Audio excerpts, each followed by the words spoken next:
I can't create the fire in your soul, but I can fan the flame and help ignite more inside you.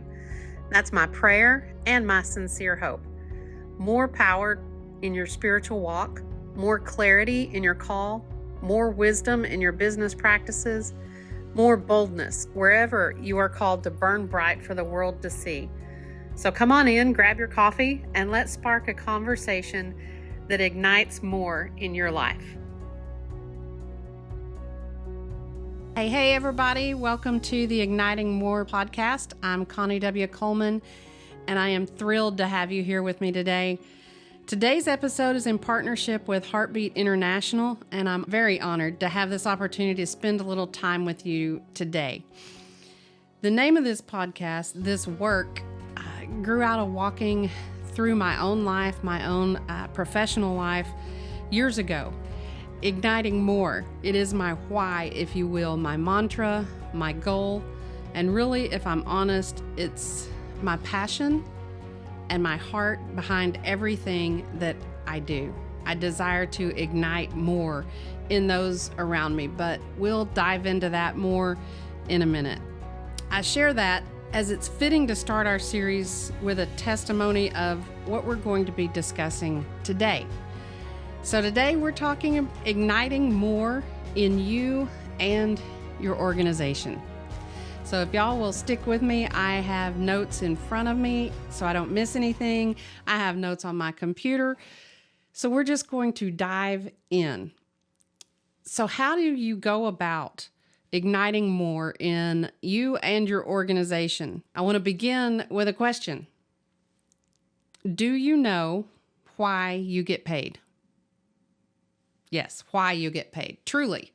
Do you know why you get paid? If you have a job, if you own your business, if you're in ministry, any combination of those, truly, anyone that has ever been hired to do anything, do you know why you're getting paid? I wish we were in a room together right now where we could just open up the floor and talk about it and come up with all the answers of why we think we get paid. But would you be surprised to know that the answer is the same for everybody?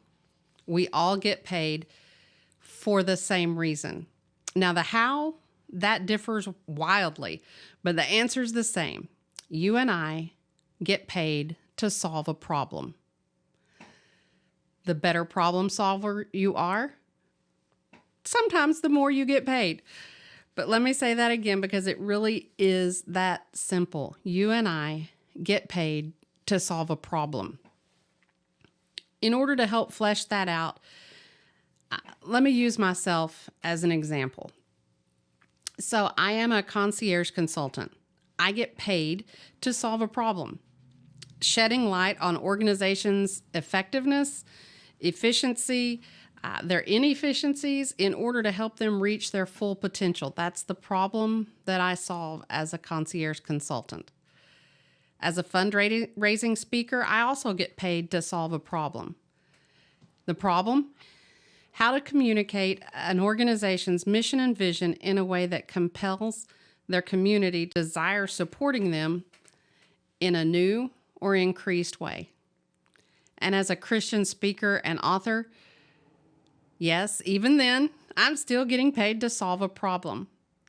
The problem of presenting biblical truth from the Lord in a way that draws people to follow closer to Him. Those are just some examples, but we all get paid to solve a problem. Now let's look at how we do that. This is where everyone will vary quite a bit. In order to flesh out the how, I'm going to need you to picture a tunnel in your mind with me. You got it? When you first go in the tunnel, it's wide. You can easily walk through it.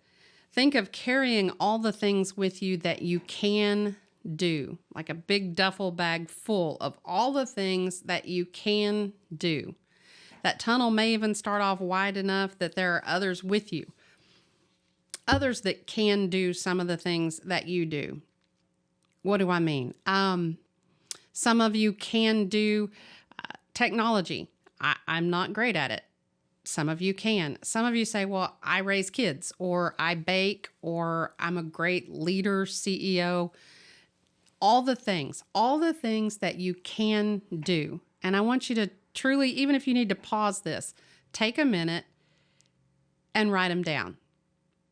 Truly spend a minute just celebrating the things you can do. Then I want you to picture as you go on into the tunnel, it narrows. The path gets a little rockier, maybe a little darker. You're going to have to be a lot more selective of what you take with you, and probably there will be fewer people with you. Think about carrying with you at this point the things that you should do. You've talked about things you can do. These are things in your mind that you should do. Again, pause if you need to, but write these down. Really take a little bit of time to flesh this out with me. As you move into this tunnel, the pathway gets a little more difficult. The load gets a little heavier. You can't share the load with as many people, but you know these are things that you should be doing. They're important, even if they're a little more difficult. When you get that list done, which will probably be a little shorter than the first one, we're going to take the next and final step. And this is the third step in the tunnel. It narrows again, where you can see light ahead, but in order to get to it, you're going to have to go by yourself. You may even have to crawl over some of the terrain instead of rocky. There may be chasms that you're maneuvering.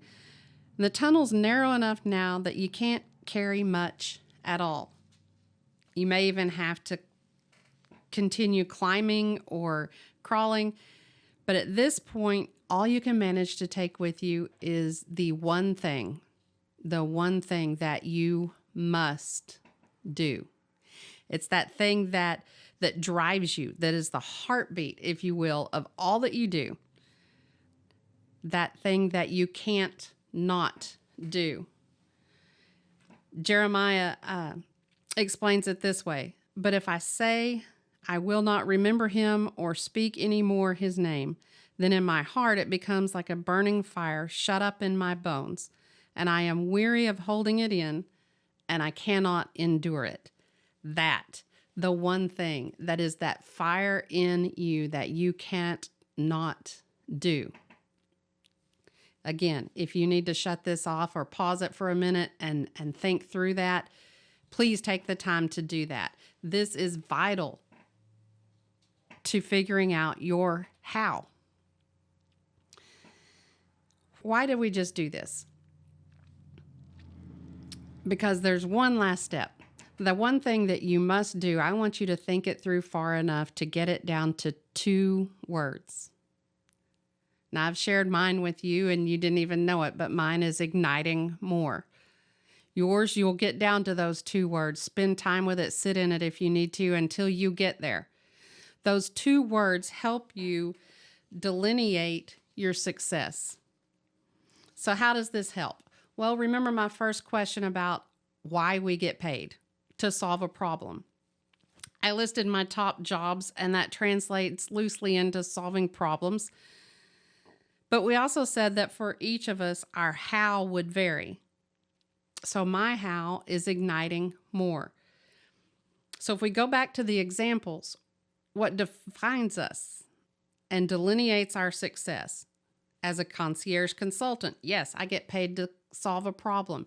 Yes, I am shedding light on organizations' effectiveness and ineffectiveness and helping them reach their full potential by igniting more in their people and in their organization. That's my how. That's what sets me apart, but that's also what drives me.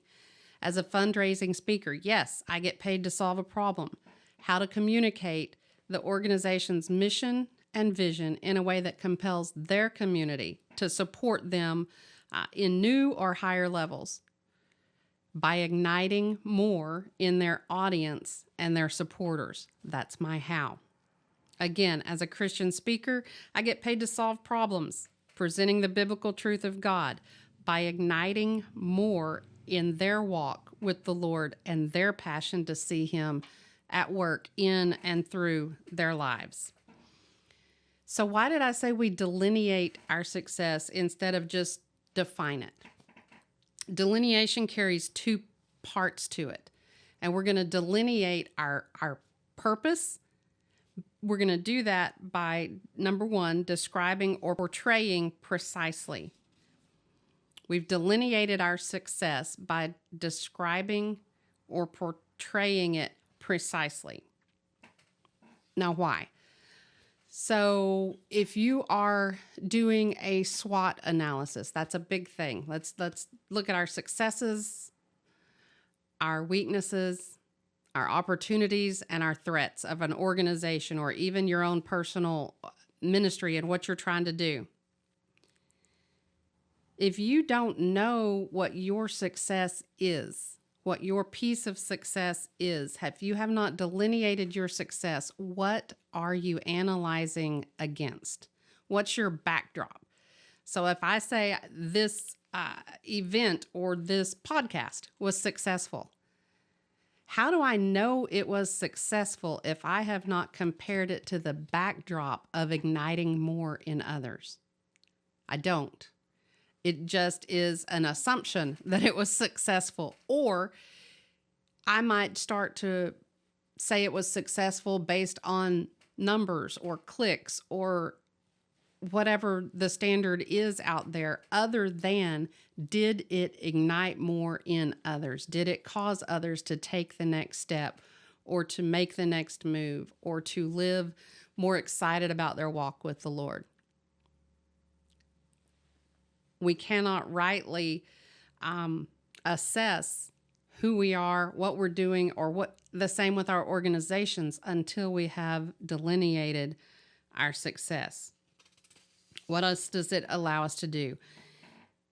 It allows us to rightly define mission creep, to keep us on target, to keep us on task, to make sure that whatever we're adding to what we're doing continues to lead us toward the point of the arrow instead of divide us into all different directions.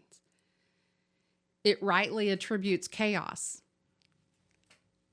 If you are in your organization and things start getting chaotic, whether it's between employees or between the board and the staff or just in general, there's just a lot of chaos.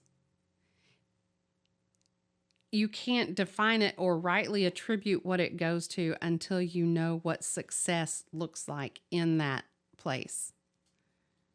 You might just think it's random chaos or it's one specific person, and even if it is one specific person wreaking havoc on your organization, or maybe you, if you have not rightly delineated your success and know what it means to be successful in what you're doing, you can't rightly attribute the chaos. Again, your successes will be rightly measured. Your failures will be rightly analyzed. We look at some things and think it was a colossal failure until we get that phone call where one person's life was changed. So what was your measure of success, and did it match it? Or did it truly fail and you need to go back to the drawing board? Shortcomings are rightly surrounded. What do I mean by that? I am a visionary person. I like big vision. I like reaching for goals. I'm not a great detail person. So I know that's a shortcoming. Well, it's only a detriment if I don't surround myself with someone that's a detail person. And that's not to point out my faults. That's so that we're both better. Detail people can sometimes get mired down. Vision people forget there are details and steps to accomplishing where they need to go. And together, those shortcomings are rightly surrounded, and the strength adds to the organization. So you have just delineated your success personally by narrowing down to that 2 words of why. Now you want to go through and apply the same thought and method to your organization. Take it back to your organization. Define your why. Delineate your why for your organization. Apply this delineating work to your area of responsibility. If you're not the CEO or the leader of the organization, if you're a department head, then take it there. If you're on a team, take it back to where you're responsible for, but figure out what your success looks for there. Remember, we get paid to solve a problem. Now you have the tools to rightly identify and address the problems and have a backing personally and professionally from which to assess them. In one of our next episodes, we're going to walk through the next step of delineating your success. We've done describing or portraying precisely. The next step is to delineate your structure, and that will give the second definition of indicating the exact position. Until you have rightly delineated your success and your structure, strategy will be difficult, it will be chaotic, and it will not take root and drive you where you desire to go. You have to do the structure work first, and before that, you have to decide what's success.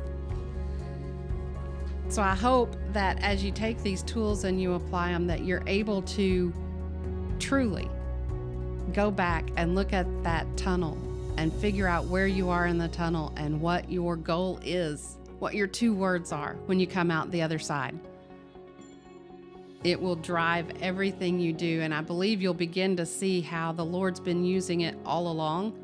You may just not have recognized what it was in your life that He was using.